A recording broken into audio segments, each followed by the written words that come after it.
आप सभी को कहानियाँ राइटिंग चैनल पे स्वागतम। अपनी तुलना दूसरों से ना करें। एक बार की बात है, किसी जंगल में एक कौवा रहता था।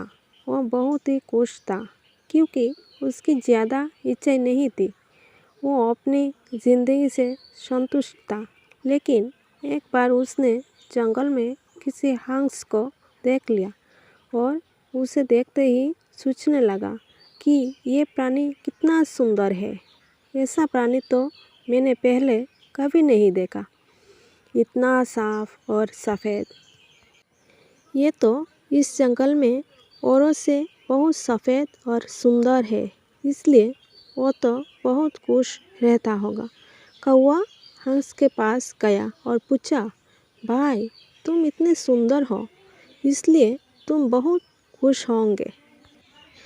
इस पर हंस ने जवाब दिया, हाँ, मैं पहले बहुत खुश रहता था जब तक मैंने तोते को नहीं देखा था। उसे देखने के बाद से लगता है कि तोता धरती का सबसे सुंदर प्राणी है। हम दोनों के शरीर का तो एक ही रंग है, लेकिन तोते के शरीर पर दो दो रंग हैं। उसके गले में लाल रंग का घेरा और वह सुर्ख हरे रंग का था। सच में वो बेहद खूबसूरत था। अब कौवे ने सोचा कि हंस तो तोते को सबसे सुंदर बता रहा है, तो फिर उसे देखना होगा। कौवा तोते के पास गया और पूछा, भाई तुम दो दो रंग पाकर बड़े खुश हो गए। इस पर तोते ने कहा, हाँ, मैं तब तक खुश था जब तक मैंने मोर को नहीं देखा था। मेरे पास तो दो ही रंग हैं, लेकिन मोर के शरीर पर तो कई तरह के रंग हैं। अब कौवे ने सोचा, सबसे ज़्यादा खुश कौन है? वो तो मैं पता करके ही रहूँगा। इसलिए अब मोर से मिलना ही पड़ेगा। कौवे ने मोर को जंगल में ढूंढा, लेकिन उसे पूरे जंगल में एक भी मोर नहीं मिला।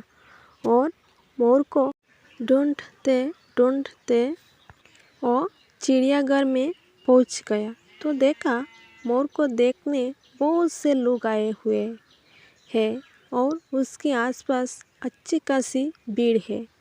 सब लोगों के जाने के बाद कौवे ने मोर से पूछा, भाई तुम दुनिया के सबसे सुंदर जीव हो और रंग बिरंगे हो। तुम्हारे साथ लोग फ़ोटो खिंचवा रहे थे। तुम्हें तो बहुत अच्छा लगता होगा और तुम तो दुनिया के सबसे खुश जीव होगे। इस पर मोर ने दुखी होते हुए कहा, भाई अगर सुंदर हो तो भी क्या फ़र्क पड़ता है। मुझे लोग इस चिड़ियाघर में कैद करके रखते हैं, लेकिन तुम्हें तो कोई चिड़ियाघर में कैद करके नहीं रखता और तुम जहाँ चाहो अपनी मर्जी से घूम फिर सकते हो।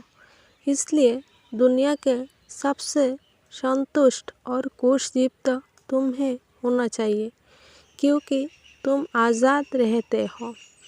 कौवा हैरान रह गया क्योंकि उसके जीवन की अहमियत कोई दूसरा बता गया। दोस्तों, ऐसा ही हम लोग भी करते हैं। हम अपनी खुशियों और गुणों की तुलना दूसरों से करते हैं, ऐसे लोगों से जिनका रहन सहन का माहौल हमसे बिल्कुल अलग होता है। हमारी ज़िंदगी में बहुत सारी ऐसी चीज़ें होती है जो केवल हमारे पास है, लेकिन दूसरों की छोटी खुशी भी हमें बड़ी लगती है, जबकि हम अपनी बड़ी खुशियों को इग्नोर कर देते हैं।